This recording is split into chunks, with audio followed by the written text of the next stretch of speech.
చాలాసార్లు మన ఆధ్యాత్మికమైన ప్రయాణంలో అపవాది అయిన సాతాను మనల్ని బలహీనపరిచే అనుభవం ఏంటిదంటే, దేవుడు నిన్ను విడిచిపెట్టినాడు, దేవునికి నీ మీద చాలా కోపం ఉంది, ఇక దేవుడికి ఎన్నడూ నిన్ను జ్ఞాపకం చేసుకోడు అనే మాట మాటి మాటికి సాతాను మన చెవులో అంటూ ఉంటాడు.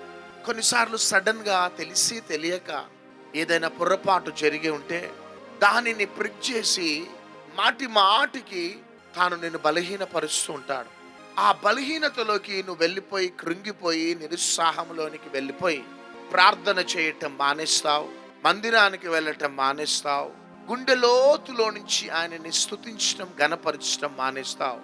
ఎప్పుడైతే నువ్వు ఆ అనుభవంలో వెళ్తుంటావో ఇక ఆ టైంలోనే అపవాది నిన్ను కంప్లీట్గా నాశనం చేసేస్తాడు. మనుషులకి దేవునికి చాలా వ్యత్యాసం. మనుషులకి మనం నచ్చకపోతే మనల్ని విడిచిపెట్టేసి వెళ్ళిపోతారు, కానీ దేవుని మనస్సు ఆ విధంగా ఉండదు.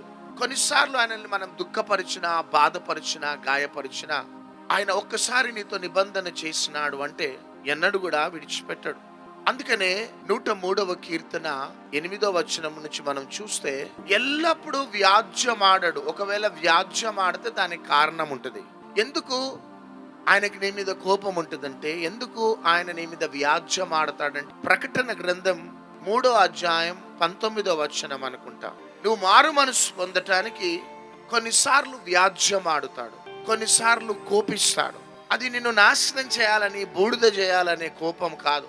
ఉగ్రత ద్వారా నిన్ను నాశనం చేసేవాడైతే యేసుక్రీస్తు ప్రభును పంపించేవాడు కాదు, నిన్ను అప్పుడే నాశనం చేసేవాడు.